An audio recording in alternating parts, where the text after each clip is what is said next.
it's not the regulatory confines that people are having a wait on or waiting on. It is liquidity and volatility of the asset. And David Schwartz even came out and said this. People asked him the same question, and he said, actually, it's not clarity that they're waiting on.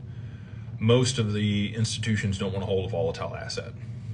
And until it's a high, stable price, there's going to be too much volatility and risk associated with holding this on their balance sheet that they're not comfortable with. So they need to drive liquidity into it.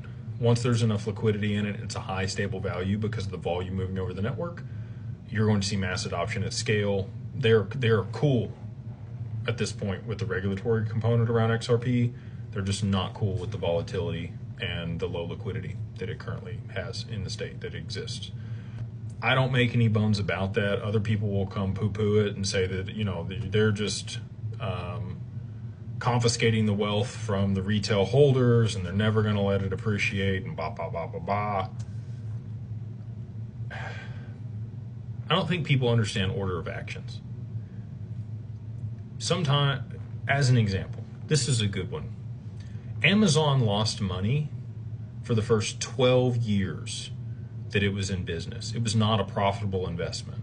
Now, if you own the stock, maybe you made some money, but the company itself didn't pay dividends. There were there was no money left because they rolled it all back in on growing. I view Ripple the same way. They're profitable enough to pay their employees well, but the majority of the net worth of their employees and their executives and the founders is wrapped up in Ripple equity. The more valuable they can make that company, the better tax advantage they have. And they've done that by leveraging sales of XRP to make acquisitions, to put themselves in a position to actualize and fulfill the long-term promise of the XRPL and XRP. Without Ripple, and this is where the whole SEC case was kind of right. They have built the infrastructure that makes this successful, but it is an open source protocol and they just leverage that in their business.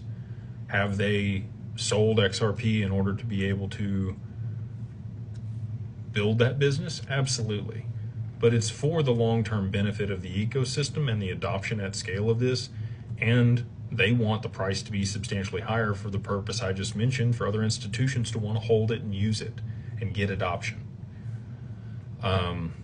So anyway, I went on my tangent there. But yeah, I think, because of the recent sales from Ripple, they're somewhere between 100 and 200 million.